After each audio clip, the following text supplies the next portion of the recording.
Hello बच्चों, let's say a given question. The question says a big drop is formed by coalescing 1000 small droplets of water. The ratio of surface energy of 1000 droplets to that of the energy of big drop is 10 by x. The value of x is dash. So for this question, जो key concept यहाँ पे we need to understand is the concept of surface energy.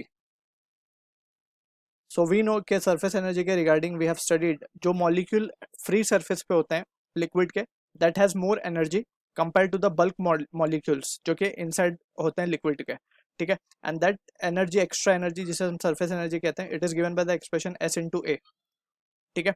That is S is surface tension, A is the area of the molecule of on the free surface, ठीक है.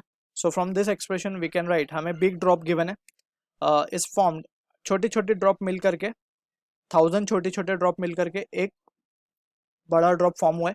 इसका radius हम मान लेते हैं capital R, और इस छोटे छोटे ड्रॉपलेट का इनका एक का रेडियस हम मान लेते हैं स्मॉल आर. तो यहाँ पे जब ये कन्वर्जन होगा तो इसमें एक चीज कॉमन होगी जो कि होगी volume.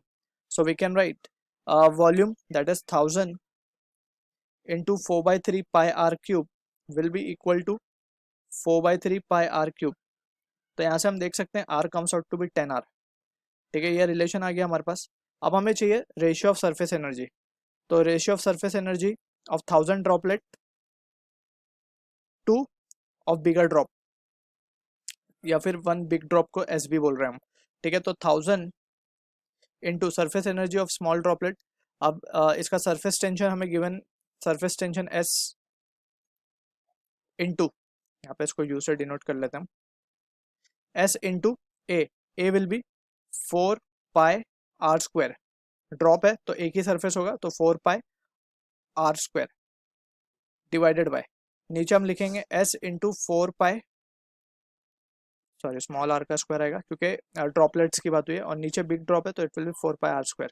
So from here we can see s 4 pi तो कैंसिल आउट हो जाएगा, तो it will be 1000 into small r upon capital r की हम बात करेंगे, सो इट विल बी 1/10 का स्क्वायर, तो यानी 1/100. So this answer comes out to be 10. So 10/x यानी कि x की वैल्यू कितनी आ जाएगी 1. So we can say therefore x value comes out to be 1. So this is the answer for the question. I hope you understood the solution. All the best.